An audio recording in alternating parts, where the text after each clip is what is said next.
so the first thing we got to do is get everything out of the box.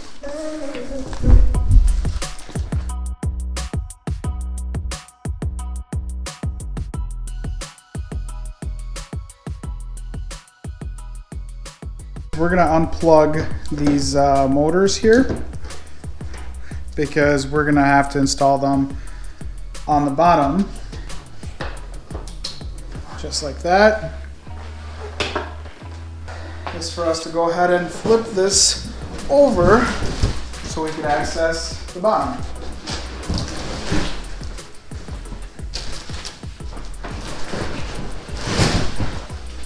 We're going to be removing the 4 screws on the bottom in the back because there is the rear piece that we have to remove out of there.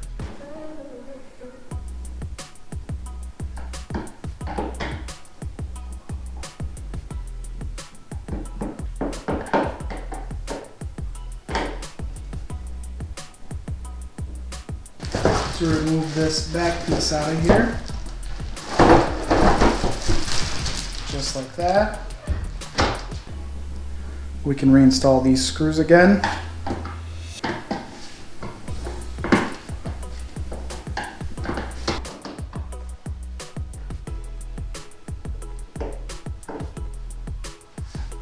Alright, so before we get started, I always like to lay everything out so I see what I have and where all my parts are.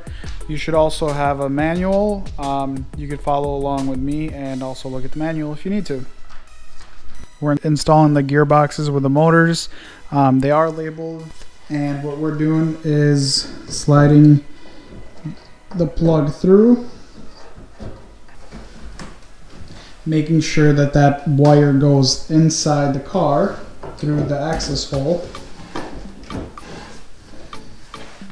Once we have the driver's side installed, we're going to do the same thing with the passenger side. Putting the plug through so it goes inside the car.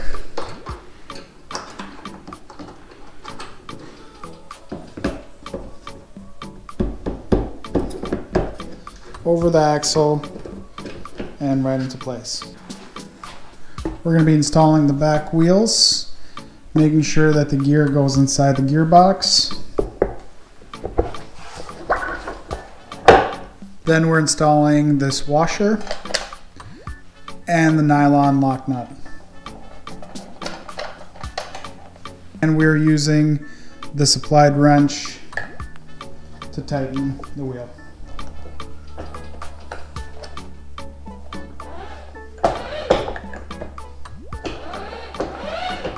Same thing for the other side. Install the wheel, install the washer, and install the locking nut.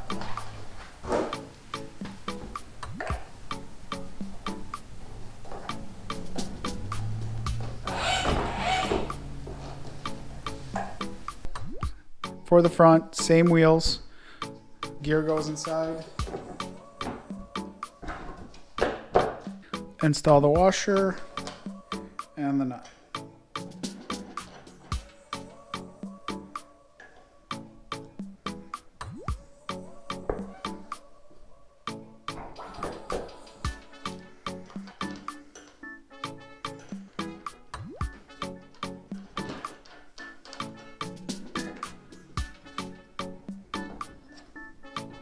Next step, we're installing these licensed wheel covers. It actually says Land Rover on it, which is really cool. And all we're doing is we're matching up the tabs to the little holes in the wheels.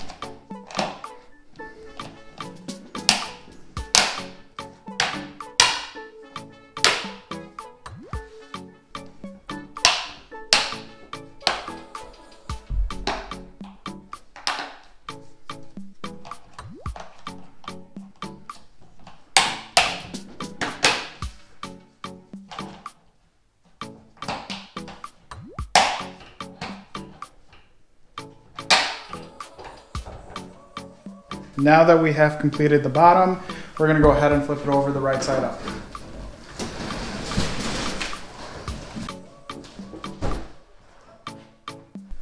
All right, now that we got the car the right way up, what we're going to do is we're going to reconnect the motors that we disconnected. One of them connects to the driver's side and the other one connects to the passenger side.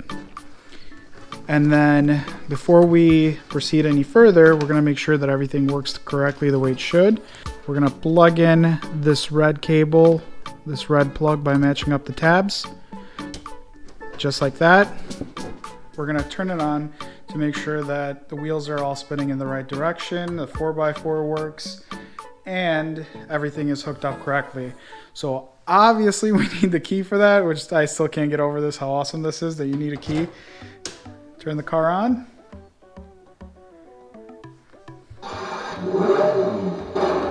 Once we have the car on, we're going to go ahead and put it in forward. Make sure that it pulls forward. All 4 wheels, 2 wheels, and reverse. Okay, now that we know everything is functioning, we can go ahead and shut it off, take the key out, and we are ready to continue to assemble. So the next step, we're going to be installing the rear windshield.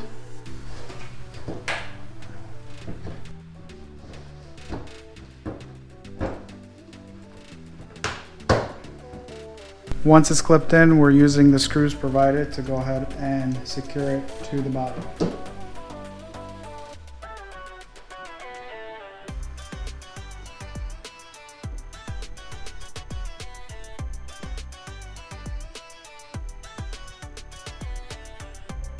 So before installing the seat, we do need to clip the seat together.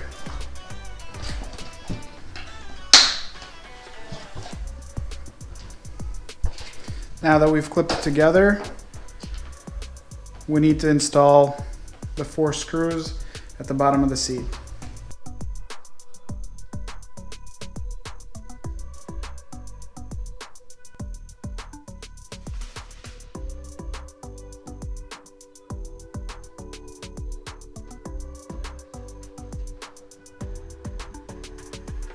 Once we have the seat together, we're going to install these hooks in the openings right here on the back of the car.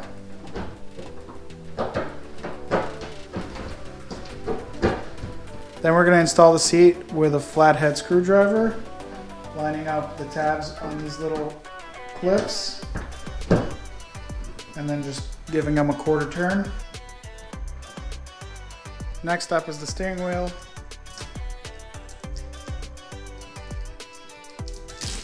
We're going to remove the shipping tape from the steering column. Make our connection for the steering wheel. And we're going to tuck away the rest of the wire inside the steering wheel.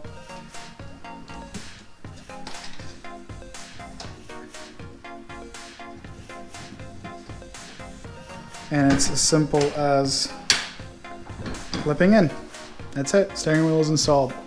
Next, we're installing this V8 cover underneath the hood. I call it the frog transportation compartment.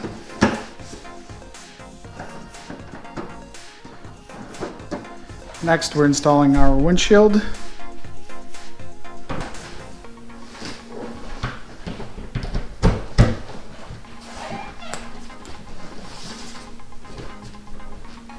Secure our windshield in place.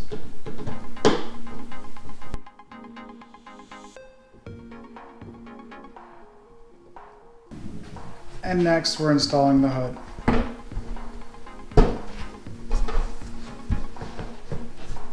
The tabs of the hood go in.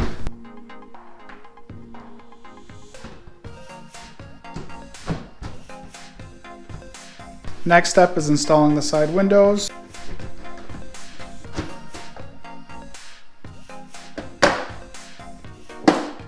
Once we have the windows clipped in, we're going to install these smaller round-headed screws into the door panel.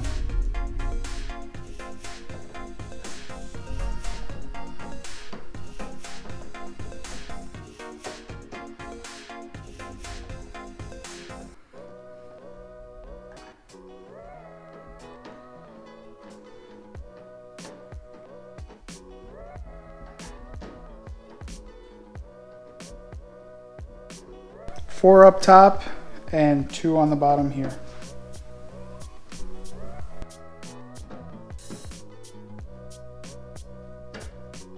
Once we have the screws installed, we're going to go and install this trim piece on the door.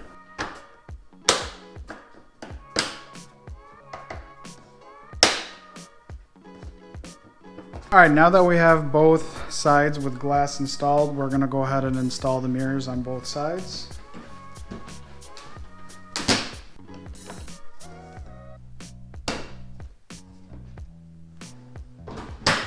Alright, so the remote control. You do need to provide 2 AAA batteries.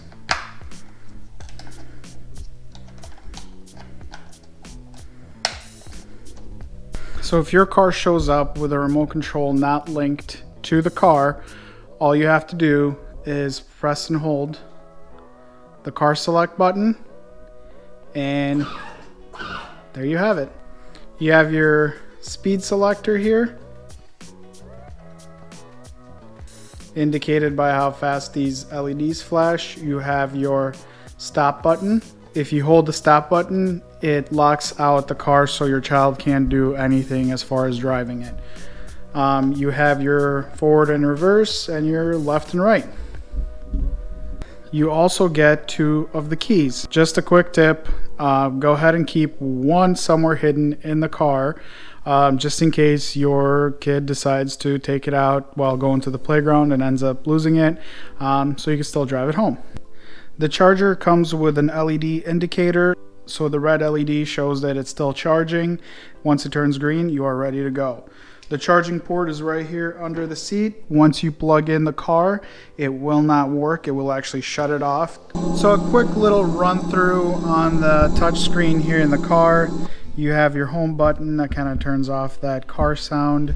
You have your Bluetooth connection here. So the device for Bluetooth comes up as DKBT car.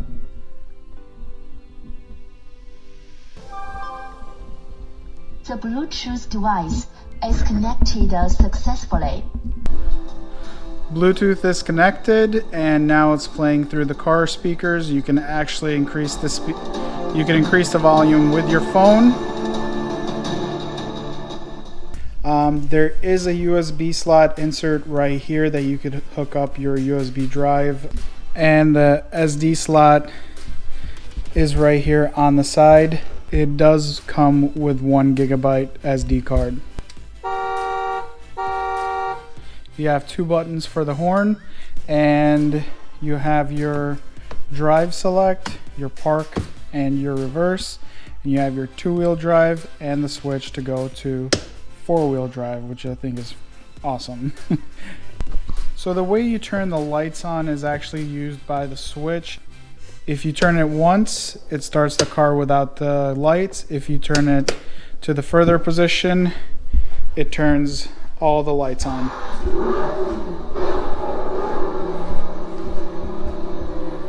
And of course, I always say this, don't panic if you have a little bit of hardware left over. These are all spares. Keep them in a safe place in case you need them. Goes to show you how simple it is to assemble this Range Rover from BigToysDirect.com. All you have to do right now is charge it up, head outside, and have some fun. Thank you for watching the video, and I will see you guys in the next one.